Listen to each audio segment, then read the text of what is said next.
Hello, मेरा नाम Sam है और मेरी एक परेशानी है। मैं बुरी किस्मत लाता हूँ।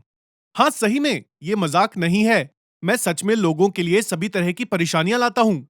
सबके लिए। कोई कहेगा वाह, बहुत सही। तुम तो दुश्मनों के छक्के छुड़ा दो वगैरह वगैरह। पर पता है मेरे इतने दुश्मन हैं ही नहीं कि मैं इसका फायदा उठाऊं। पर मैं अपने रिश्तेदारों और दोस्तों के पास जाने से डरता हूँ। अब तो कुछ ज्यादा ही। इस सब की शुरुआत कुछ महीने पहले हुई। एक समय पे मैं जो भी बुरा कहता सच हो जाता। अगर मैं सिर्फ मजाक कर रहा हूँ और सीरियस नहीं हूँ तब भी। सबसे पहले मेरी छोटी बहन मैरी ने इसका खामियाजा भुगता। वो बहुत अच्छी लड़की है। वो 13 साल की है और हम बहुत करीब हैं। लड़ते तो हम बिल्कुल नहीं हैं। निश्चित तौर पर ना तो मैं उसे नुकसान पहुंचाना चाहता था और ना ही उसका बुरा चाहता था। पर उस दिन हम पार्क में घूम रहे थे और मैरी एक ऊंची दीवार पर चढ़ गई। पहले तो वो धीरे चल रही थी, फिर वो तेज चलने लगी और फिर कूदने लगी। मैंने कई बार कहा कि नीचे उतर जाओ, पर उसने एक ना सुनी। फिर मैंने उसे मजाक में कहा, अगर नीचे गिर गई ना तब पता चलेगा कि भाई की बात क्यों नहीं सुनी। मैं थोड़ा हंसा भी, पर मैरी ने मेरी तरफ देखा तक नहीं और तभी वो नीचे गिर गई। मैं भागकर उसके पास गया। वो अपना पैर पकड़कर फुटपाथ पर लेटी हुई थी। उसे मिले टेंडन में चोट, एक मोच और अस्पताल में 2 हफ्ते। मैं सदमे में था। बेशक ये किसी को नहीं सूझा कि मेरे कहे हुए शब्द ही इस घटना का कारण थे। मैंने खुद भी नहीं सोचा। खैर, हादसे होते रहते हैं, कोई बात नहीं। पर अगली दफा मैरी सावधान रहेगी। पर 1 हफ्ते बाद मैंने एक और व्यक्ति को लगभग मार ही दिया। मेरा दोस्त टॉम। कई बार वो स्कूल, मेरे घर और काफी जगह बाइसिकल से जाता था। तो वो पूरे शहर में घूमता था। कार्स वगैरह तो वो आराम से ओवरटेक कर लेता था। इस पूरे समय उसे कुछ नहीं हुआ। मैं उसके बचपन की बात नहीं कर रहा जब वो गिरता रहता था। उस दिन हमेशा की तरह स्कूल के बाद टॉम मेरे साथ था। हम घर से निकले और उसने अपनी साइकिल उठाई। जब वो बैठ रहा था मैंने मजाक में कहा, अगर तुम्हारी बाइक खराब हो गई तो तुम क्या करोगे?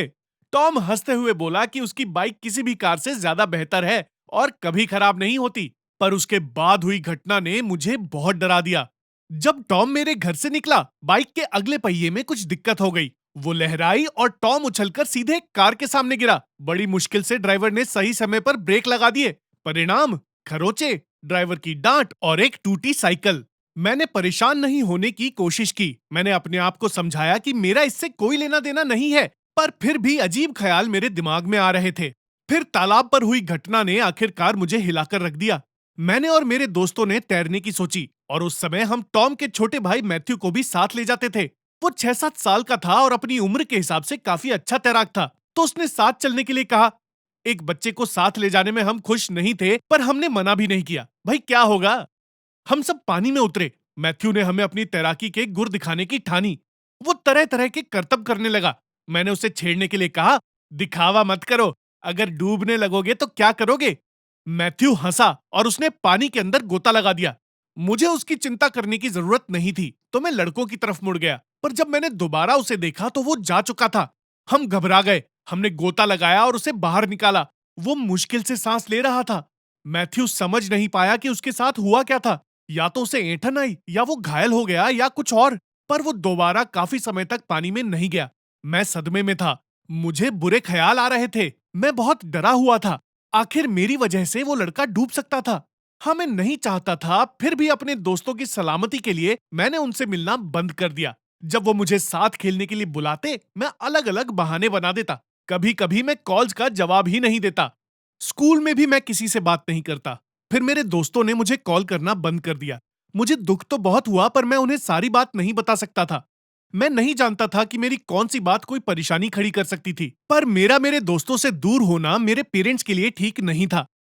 बेशक मैं अपने हर शब्द का ध्यान रखता, पर माँ और पिताजी को फिर भी काम पर दिक्कत होने लगी थी। घर पर हमेशा कोई ना कोई बीमार रहता और जो भी हमसे मिलने आता वो गिरता या उसे चोटें लगती वगैरह वगैरह। हर दिन मुझे और यकीन होता जा रहा था कि इसका जिम्मेदार मैं ही हूं। और अब सिर्फ मेरे शब्द ही नहीं, मैं खुद भी सबके लिए परेशानी खड़ी कर रहा था।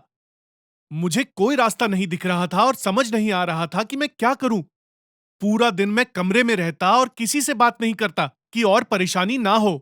मेरे पेरेंट्स चिंतित थे, पर मैं उन्हें क्या समझाता। इतना अजीब था ये सब।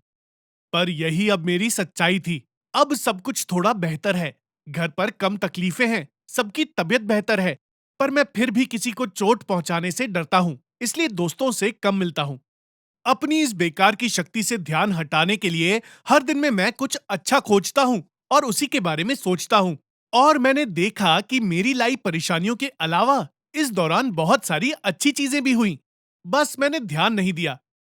कोई कहेगा कि ये पागलपन है और असलियत में मैं कोई परेशानी नहीं खड़ी करता हूँ। मैं नहीं जानता और ना ही समझ पाता हूँ। पर हाँ, अपने अंतर्मन की गहराइयों में मैं ये विश्वास करना चाहता हूँ कि मैं समझ चुका हूँ। इन सब से मेरा कोई लेना देना नहीं है। क्या आपको लगता है कि कोई व्यक्ति बुरी किस्मत ला सकता है या ये सब बकवास है? कमेंट्स में लिखिए कि आप क्या सोचते हैं और अगर आप इस वीडियो को पसंद करते हैं तो लाइक और शेयर जरूर करें। मैं दूसरों के विचार जानना चाहूंगा।